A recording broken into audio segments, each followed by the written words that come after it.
Freedom means more choice, and more choice is typically a good thing. Our society, a capitalistic society, has plenty of choice, and the insurance industry is no exception to this. Everyone's needs, goals, desires, interests are different, and the insurance industry is ready to meet you with a product to meet those desires and needs. The question is, which one actually makes sense, and do you even need the insurance? Most people don't wake up seeking insurance, but you do need it. And when you do want it, it's typically when you need it, unfortunately. So that's why we have Jerry here. Jerry is our insurance specialist, Jerry Clark. And we're going to ask some different questions about the different types of permanent life insurance. Jerry, how you doing? Doing pretty good. How are you doing today? I'm doing pretty good. Not many people get fired up about insurance, but that's why we got you here. Most boring conversation in the world, yeah, I'm sure. Yeah, there's these different types. We have the index universal life, the variable universal life, and the whole life policy that we're going to talk through today. But again, the insurance industry has done a good job of crafting different types of insurance products. The question, of course, is which one makes sense, if any at all. My name is Michael MacKelvie. This is Your Life Simplified, brought to you by Mariner Wealth Advisors. Jerry, let's just start right off the bat here with the indexed universal life policy. Help us understand what this is. Well, so it's a general account asset product, and we'll circle back to that here in a second. So that's a very important thing to know. In my opinion, it was introduced to pretty much take advantage of a marketing force that agents, if you will, that did not have insurance investment licenses. And so they wanted to create something that competed with the variable platform, which does require a securities securities appointments. Right. And so they plugged into that. And then they built a lot of bells and whistles around it, guardrails, if you will. So the idea is that you could go out there and tell a client that you won't drop below, say, zero, and certain products do different things. But let's just say a floor, right? And the trade-off is that you're going to give up some of the top end. Okay, so they call those cap rates. Mm-hmm. So that's pretty much the general description of what index universal life is. Right. So you have this floor in the ceiling, and they'll attach it to some index. Let's say it's attached to the S&P 500 index. Your money with an IUL, the acronym for this, an index universal life, is not actually invested into the S&P 500. You're not purchasing that index, but the performance will mirror what that index does within that floor and that cap. So if the S&P 500 does 15 for that year, 15% up, and you have a cap of 7% or 8%, you'd be capped at whatever that cap was, 7 or 8%. Right. If the floor is zero, if we're understanding you correctly here, Jerry, and let's say the S&P 500 has a year like this year, and maybe it just finishes down, roughly what it is right now, 15 to 20%, you would finish with 0% if you had a floor of 0% with that IUL. Is that correct? That's right. Okay. So I think that's important to highlight because, yes, you're giving up on the upside, but you're limiting on the downside. Now, a couple other factors here that I think are worth noting: participation rate and the guarantees on those floors and ceilings. I think that's something that probably a lot of people skim over, but is probably very important, right? Yeah, I mean, but each company, each product's going to be different. So that's one of those things that you can't really cover on a podcast per se. You got to really dial in with your agent and figure out what product he or she's showing you, and then, figure those things out. What guarantees are associated with it. Yeah, I think that's always worth at least noting those. Hey, make sure you check and see what guarantees are associated with whatever policy you're looking at, right? Now, one thing I was going to say, one criticism, if I may, and we're product agnostic, by the way, but we do have opinions, right?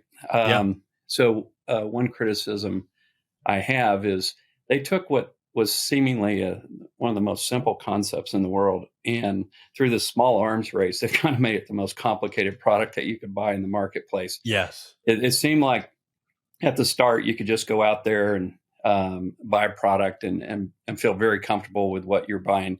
Right. Now it's one of these things that you really have to keep your agent at task and explaining exactly what it is he or she's trying Yes. to sell you. Yes. Yes. It's much more complex. Same thing in the annuity industry in a lot of ways, right? We've seen new rollouts that have made it maybe a little bit more complex. And so, yeah, it does take some time to understand these policies. Now, the VUL, if we're going to throw it back maybe even further, because the VUL was, came out prior to the IUL, from my understanding, right? Correct. Walk us through the differences between variable universal life and index universal life. Explain that. Well, I like to start with what I call an insurance 101 conversation. I don't know how Yeah. much time we have here today, but when you buy an insurance product, whatever you buy, whether it's whole life, universal, index, or variable, the first thing that's going to happen is the insurance company is going to make money. And I know Mhm. that shocks many of you, but there are components to the transaction. So you have the cost of insurance. Surprising. Yeah, very surprising. Yeah. They build big buildings, right? So you have cost of insurance, administration, commissions, and return on equity. I call it the ugly ingredients how sausage is made. We don't necessarily like it, but at the end of the day, we maybe like the taste of sausage, for example. Maybe not. I don't know. In this case, variable life came as a result of investors wanting to get a market return.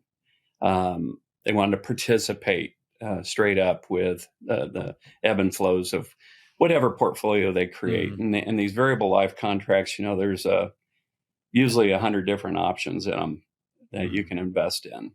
Mhm. And so the concept there is you're not going to have these cap rates and you're not going to have these floors. You're going to put your money to work straight up in a daily valued fund, separately indexed account, Mhm. and you're going to get a return, and you're going to live with those consequences. Index universal life, as you know, we've got the guardrails, but you have the expenses associated with that. The other thing that's very different between index universal life and variable life is separately indexed accounts, meaning that they're not the general account liability. They're not subject to the liabilities of the general account. Yes. And we saw, like in, what was it, 1990, 91, we had 5 multi-billion-dollar name brand receiverships with Executive Life, First Capital, Fidelity Bankers, Monarch Life, and Mutual Benefit, if I remember correctly. Of the 5, 4 of them were general account asset type of products, and the Monarch Life in that particular case was a separately indexed account. And we had like 3 to 5 days to settlement. I can't remember what the laws were back then, but people that wanted out of the variable life got out with whatever their account value was the day that they Right. cashed them out. Okay. Whereas general account products, you're subject to the regulators coming in and renegotiating terms and conditions and perhaps a buyer. But that's Mhm. going down a big rabbit hole. But No. No. I've worked a lot with really large transactions, and when you're dealing with very large transactions, it's very important to people that their cash values are not in the general account of an insurance company. It seems to be, anyways. Yeah. Yeah. I think those are some important distinguishing points. And I think, again, just looking at it, what it seems from afar, if you were to, maybe compare this, the VUL to the IUL or to the whole life, is the VUL probably, if you were to, again, generalize, maybe has the least amount of guarantees in the long run as far as what how much your cash value is protected. Um, and the cash value, not to get too deep into it, but would be that asset that you can take advantage of while you're living, that you can borrow against, use within your life, but you don't have the same guarantees with a VUL, but you also have theoretically more upside depending on how the investment performs. A lot of people got in trouble with that decades ago with what happened to the dot-com in 2008. Their VUL policies just simply did not perform. But again, if we're to differentiate there, variable universal life, the money that you put towards the policy, the cash value that's actually going to be invested. And the the key difference here would be less guarantees in comparison to maybe a whole life or IUL, but more upside, if we're going to condense there. Now, that brings in our third product. Thank you, insurance industry, the whole life policy. Help us understand the whole life policy, which is, I would say, the flagship product of the permanent life insurance world. It's probably the product that most people have at least heard of before the other two. It's been around the longest in comparison to the other two. So maybe help us understand how whole life is different from these other two permanent life insurance products. Well, when I think of whole life, I think of the Wizard of Oz, the man behind the curtain. And we really don't know what's going on behind the curtain. We kind of just take the word for the insurance company that they're a highly rated company and that they're going to do really good things with their general account, that they're going to invest appropriately so that the rating agencies don't take issue with, their solvency, for example. And there's some very good whole life companies out there that just live and breathe AAA rating, and that's what they want to do, at the end of the day. There's different types of whole life insurance. So, you have the level premium whole life insurance that you pay at age 65. You have whole life that you pay beyond that. You can do 10 pay whole life. But the whole concept is that you have guaranteed premium, you have guaranteed death benefit. Mm-hmm. And if you're in a participating company that they declare a dividend, then that dividend can come back to you in the form of reducing premium payments, or you can take it in cash, where you could buy paid up additional amounts of insurance, which is Right. the default for whole life. So Yeah, typically the default. Yeah. but you're not, Yeah. the problem here, you gotta understand, there's no flexibility here as far as premiums go. So that premium Much comes due, less you flexibility. Yes, definitely less flexibility. got to pay that premium. And if you don't pay the premium, you tend to go on what's called automatic premium loan. It's an acronym, APL. And when that happens, you start to cannibalize your own policy. So Right. If we were to simplify, and again, I know there's anecdotal evidence that you can find for each of these products, but if we were to simplify, whole life, largely speaking, has the most guarantees typically in comparison to an IUL or a VUL, right? It's the most insurance like permanent policy, oftentimes amongst the three. Again, that's not a universal saying or universal definition there. It's just that it's typically going to give you less upside in comparison to a VUL or an IUL. Otherwise, why would those products even exist, right? I would agree. So the whole life policy,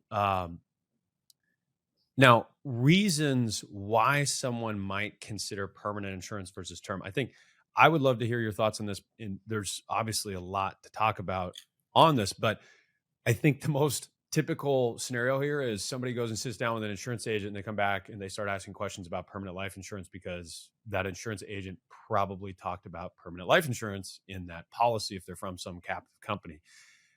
So the question is, when does it make sense? When should we even consider a permanent policy? What are the benefits to a permanent policy versus just buying term and, let's say, investing the difference? Well, so one of my mentors, by the way, I'm pushing my fourth decade in the business. So I've been around a minute, and Yeah. I got started in with whole life salespeople as well. And one of the gentlemen that mentored me in the business, he asked me the question. He said, "What's the best kind of life insurance to own?" So I gave him my college graduate answer, and he laughed at me, and he said, "No, it's the kind that's enforced when you die." And and it got me to thinking. He's right. And now here, nearly four decades later, I think about all the death claims I've paid, and no one's ever Yeah. asked me when I deliver a death claim, "Hey, did mom or dad, did they buy whole life, universal, index you?" They don't ask that. They want to know, is check good? Great point. And so when you have a temporary need, so you're a young married couple, and my daughter's 26. I got a 3-year-old grandson, and Right. matter of fact, they're at the attorney today doing their estate plan. So There that's you go. it's kind of Tell them to fascinating. tune in. Yeah. So, when you're that young and you're struggling to buy houses, in their case, they've got 2 of them now, and doing things that, we advise people to do as advisors, um, they really don't have in their budget the money to buy permanent insurance. So they're most concerned with what happens in the next 20 years while their 3-year-old becomes a 23-year-old, and how Mhm. much of this liability are they going to retire. So I advise them to pick up a big 20-year term policy. So it's going to have a level premium for 20 years, and that 21st premium is going to come due, and they're going to have sticker shock, and they're going to say, ooh, that's Yep. not, I can't pay that. And if they're uninsurable and they have no conversion privileges, they're just done buying life insurance at that point in time. Right. So that's term insurance. It's temporary coverage for a temporary need, and you're protecting mortgages and like I said, obligations for children growing up. Permanent needs is like your estate planning, estate taxes. That's something you die and take to the grave with you. And Mhm. so you're now exploring what are the best permanent options out there to buy in, let's say, an irrevocable life insurance trust, a policy that will help with the estate planning process. Right. So that's Creates an the immediate main cash difference. event. And the Yeah. other one we see a lot of is pension maximization. We don't see it as much anymore because pensions are kind of Much less frequent, yeah. much less I frequent, wish but they it would used come to back. be. Yeah, they changed a lot of the ways pensions were structured. I think, from my understanding, from what I remember, pensions have just changed in their payout options, and that has also been part of the reason why pension maxes are just less prevalent. They make sense less, but they can Right, still right. um, That's a definitely. permanent need, though, for example. So if you ever do Right. have somebody that is trying to decide between do I take full pension or do I take the survivorship option, oftentimes they'll take the difference between the two. They'll buy life insurance and elect for the full annuity for. Right.